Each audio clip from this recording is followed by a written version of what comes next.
Dans la vraie vie, combien de disputes commencent par une phrase toute simple ? Je vais bien. En surface, tout semble neutre, mais derrière, le non-dit bouillonne. Et c'est précisément là que se jouent les histoires les plus fortes. Le sous-texte, c'est ce qui transforme une conversation banale en scène dramatique et parfois en conflit qui change tout. C'est un langage silencieux de nos interactions. C'est ce que les personnages pensent ou ressentent, mais ne disent pas. Pour les autoristes, c'est une ressource inestimable. Il permet de donner de la profondeur aux personnages, d'installer de la tension et d'ancrer vos récits dans une réalité que vos lectrices reconnaîtront.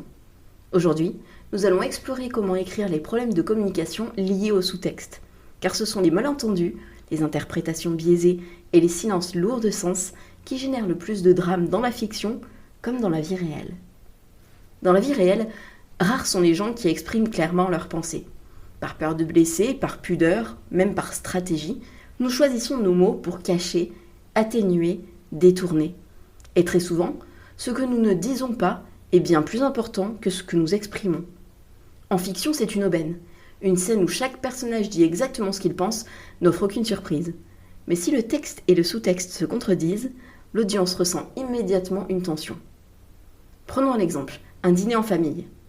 Le fils dit « passe-moi le sel ». En surface, il n'y a rien de plus banal.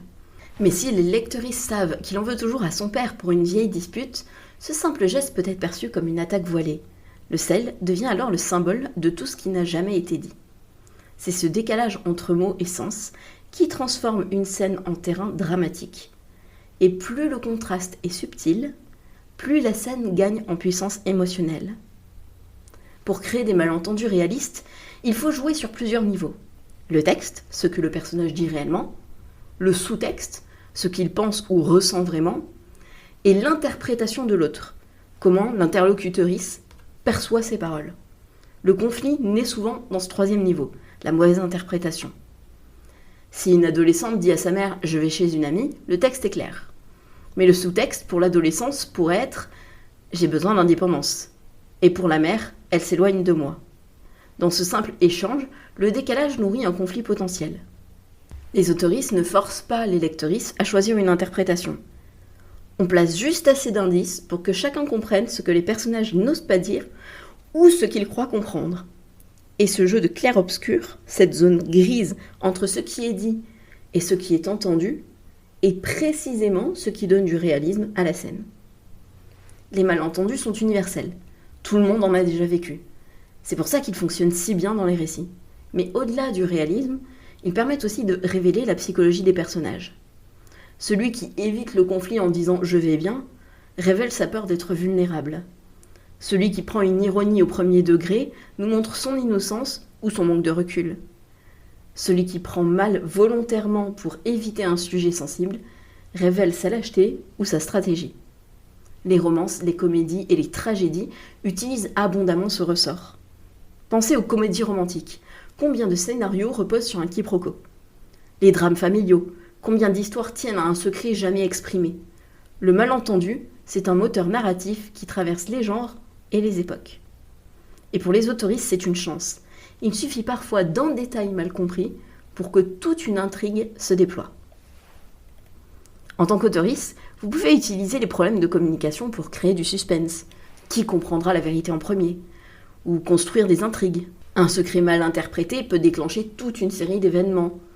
Ou développer vos personnages. Leur manière de gérer les non-dits en dit long sur leur psychologie. C'est aussi une opportunité de représenter la diversité dans les façons de communiquer. Certains personnages décodent le sous-texte avec facilité. D'autres, par exemple les personnages neuroatypiques, peuvent ne pas le percevoir. Et c'est précisément ce décalage qui peut nourrir des scènes touchantes ou dramatiques. Imaginez un groupe de personnages face à une annonce dramatique. Certains comprennent immédiatement l'implication cachée, d'autres passent totalement à côté. Cette simple différence de perception peut créer autant de tensions que d'alliances imprévues. Le sous-texte, c'est la partie invisible de l'iceberg, et ce sont souvent les malentendus qui font chavirer les histoires. En apprenant à jouer avec ces couches de communication, vous donnez à vos personnages plus de relief et à vos récits plus de tension. Si cet épisode vous a aidé à repenser vos dialogues, partagez-le avec d'autres autoristes. Abonnez-vous pour découvrir la suite de cette trilogie consacrée au sous-texte. Après les malentendus, nous plongerons dans le regard des personnages neuroatypiques, puis dans celui de ceux qui savent tout décoder.